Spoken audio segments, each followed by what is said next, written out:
আসসালামু আলাইকুম, সবাই কেমন আছেন? পা চাটার সুযোগ নাই। আজকে একটু পয়েন্টে আসেন। আমার পিছনে যে প্রতিষ্ঠানটা দেখতে পাচ্ছেন সেটা হচ্ছে আমার প্রাণপ্রিয় প্রতিষ্ঠান ৭১ নং চরঘুষিরপাড়া সরকারি প্রাথমিক বিদ্যালয়। এবার একটু পয়েন্টে আসেন।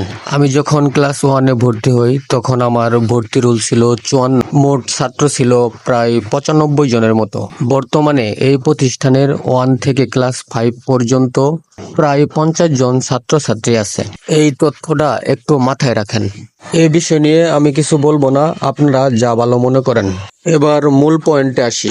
দীর্ঘ প্রায় 5 বছর এই প্রতিষ্ঠানের মাঠটি অনুপযোগী ছিল। অল্প বৃষ্টিতেই পানিতে মাঠটা ভরে যেত, কোনোভাবেই মাঠটা ব্যবহার করা যেত না। দীর্ঘ 5 বছর পর সর্বপ্রথম আমি তরুণ সমাজকে নিয়ে উদ্যোগ নেই এই মাঠটি সংস্কারের জন্য, এবং আমাদেরকে সার্বিকভাবে সহযোগিতা করেন হাবিবুল্লাহ।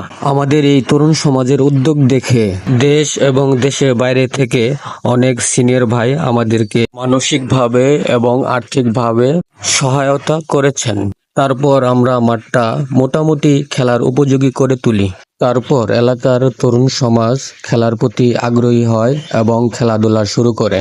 এই যে কিছুদিন বৃষ্টি হওয়ার ফলে মাঠটা আবারও অনুপযোগী হয়ে পড়ে। পরবর্তীতে আমি এই মাঠটাকে নিয়ে আরেকটা ভিডিও করি এবং ফেসবুকে আপলোড করি। আমার এই ভিডিও দেখে বর্তমান ভারপ্রাপ্ত চেয়ারম্যান মাঠ থেকে পানি নিষ্কাশনের জন্য একটা পাইপের ব্যবস্থা করে দেয়।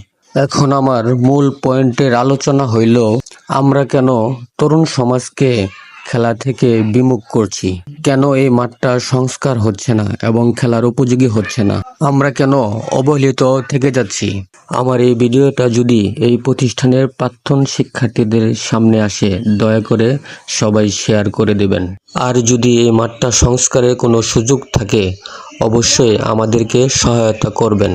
আমাদের তরুণ সমাজের পক্ষ থেকে আমাদের একটাই দাবি, সেটা হচ্ছে আমাদের এই মাঠটাকে সংস্কার করে দিতে হবে।